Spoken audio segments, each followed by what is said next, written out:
I met Cheryn and Brendon a few years ago now, and they gave me a call because I had sold their friend's house in the estate, which was a similar build, and I'd also later on down the tracks sold one of their other friend's house in the estate as well. So time to sell. We've obviously decided to build a new home and had never sold a property before. So our first call was Chris, due to the fact he's sold a couple of our friends' properties in the place. Then over time I would touch base with them every so often, just check in, see how they're doing.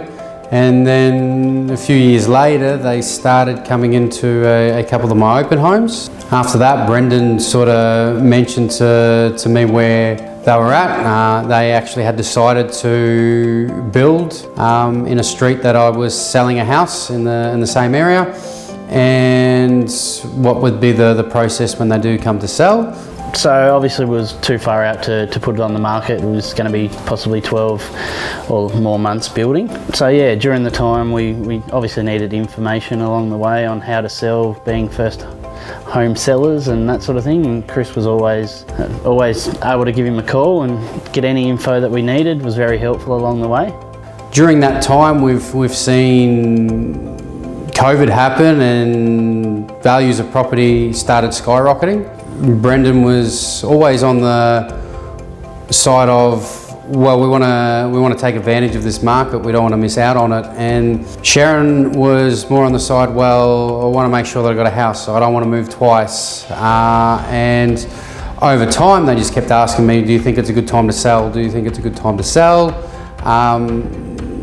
No, I always put it back to basically what their wants and needs are, and I think Cheryn's really wants and needs was security, making sure that they had a roof over their head, that they were secure in a home while their new home was getting built, and they didn't have to get rustled around with rental properties and move here, move there, and any uncertainty. So I always advised, put your family first to Brendon. I know that's not what you're trained in real estate to do. Now's always the time to sell, but that's not what our motto is. It's to help people achieve their financial and lifestyle dreams. So really it came down to lifestyle. So yeah, about 2 years ago we had Chris come around the first time when we was just sort of interested in what property value and selling. So that was about 12 months or 18 months before we actually built. And we was very approachable then. And then we reached out to him again 12 months ago when we knew we were building and we were definitely going to have to sell. And in that time, like I said, in the whole 12-month process, he was always there to get on the phone, give us any information required, help out in any way possible. I always really was appreciative that Brendon and always trusted my advice, and he was open and honest and transparent himself, and he was saying, well, we've spoken to a few other agents, and he would ask me for what advice. Well, this agent told me this, that agent told me that, and I'd always basically ask him and guide him on that situation. For example, one of the agents a little bit earlier on in the campaign, before they were even ready to sell and move, were suggesting that they sell to an investor and rent back and live in there. And I said, well, yeah, Brendon, that is an option, but is that going to get you the best result? Because to an investor, it's about the numbers. Now, if you're worried about the market dropping, then, or you want to take advantage of this peak market, then why would you sell it not to the peak buyer? So I helped him on that side of things. And then later on down the track, he called me up again saying, well, an agent's told me that we can sell it to an owner-occupier, but they will just have to do a rent back to you. And he thought that was a really good option. And I said, well, it is an option, but Brendon, are you aware that the stamp duty will get involved for that owner-occupier? If you're more than that 6 months, they don't have the advantage of getting that first home buyer's grant or even a discounted commission as an owner-occupier. So if you went down that path, they've got to add an extra costing on there to a property that they can't move into for over 6 months.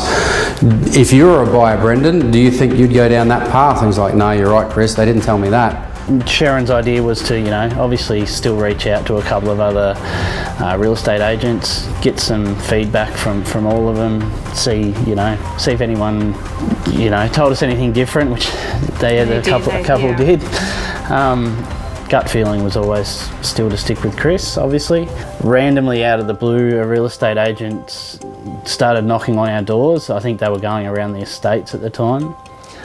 Coming in telling us everything that we wanted to hear. Sat down with this other real estate agent that knocked on the door and heard what they had to say. It sounded really good at the time, owner-occupier or investor, and then we're sold, it'd be finalised, we'd still have a roof over our head. But then sort of had to try and weigh up the pros and cons. So yeah, once again was able to just pick up the phone and ask Chris some questions, get some feedback. That's when I basically got on the phone and got proactive to Brendon and said, mate, how far away is your build ready? Because I always said I'd give you a call when I thought the market was getting to where it needed to get to for your needs, where we were starting to reach the peak of it. And I said, mate, it's pretty much the time. Now we've got to need to start looking at strategy. And when Brendon was saying, well, we're still about 3 months away, I said, well, 3 months, you can actually make that work. The buyer, if our target market audience is going to be an owner-occupier, the buyer will actually still get those stamp duty concessions because it's within that 6 months. We just got to find the right buyer that's willing to wait 3 months. And looking at those options, there was another agent who goes, well, funny you called me right now. Someone knocked on my door yesterday saying that they've got buyers. And I said, well, if he's saying he's got buyers, let him have a go at it. I don't want to get in the way of stopping you from getting to your destination. If he legitimately got the best buyer, let him have it for a couple of days. But like a lot of agents, I know, I've been in the industry, I've been trained by franchises, they'll tell you what you want to hear just to win your listing. So maybe give him a couple of days or give him a week, whatever you need to do to satisfy your curiosity if he really had it. The real estate that knocked on the door, actually, we sort of said, we're going to make a decision in the next week. And they were, every day. When I finally said, look, I believe I'm just going to go this way with Chris, he then got on the phone and said, I'll get you a buyer within 48 hours. I've got buyers here. I've got them lined up. I just need to get it to contract. So when I did give him the 48 hours to get a buyer, and he said it'd be an investor to rent back. But when I went and had the meeting with him on the way home from work that day, that he said he had a buyer, he came in at an offer $30,000 or $40,000 less than where we was aiming. So when I said, well, look, I'm not going to take that. You've still got 48 hours. They still kept ringing, telling me they had options, but yeah, nothing. Obviously, we're here talking, so they didn't get the result that Brendon and Cheryn desired, and after his time we sat down, we had a meeting, we had a strategy meeting as well. It's not just simply listing the property for sale and hoping for the best. There is more work that goes behind the scenes. So we came up with a strategy, and they did a fantastic job in presenting the house for sale, gave me the tools that I needed, and then from that open home, we had plenty of inquiry and interest, and from that we found the right buyer that was able to pay that premium price and was able to have that settlement. And for the buyer, it was able to, they loved the house, they were tired of looking for properties, and by getting it locked in then, they're still locked in with their interest rates before any more RTA interest rate rises had occurred. So because they've got the property, they're moving in within that 6 months, the stamp duty's all sorted, and now it's a smooth transition for buyer and seller. And that's really the art of the negotiation. All parties should be able to win. It's not someone's lost, or you've I'm going to say it on camera anyway, you've screwed someone over.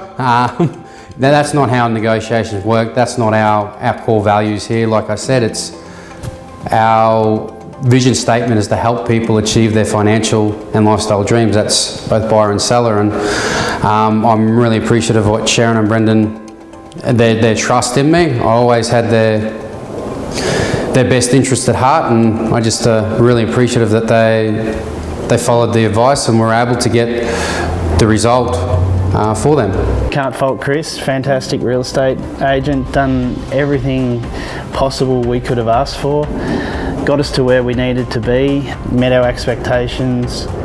got us the dollar value we was looking for, and the buyer that Cheryn was hoping on. Yes. We spoke about this already. Yeah, we said that. We said something earlier. Just a little bit of a smart remark was, we've got to keep on his good side because we might need him again in the future.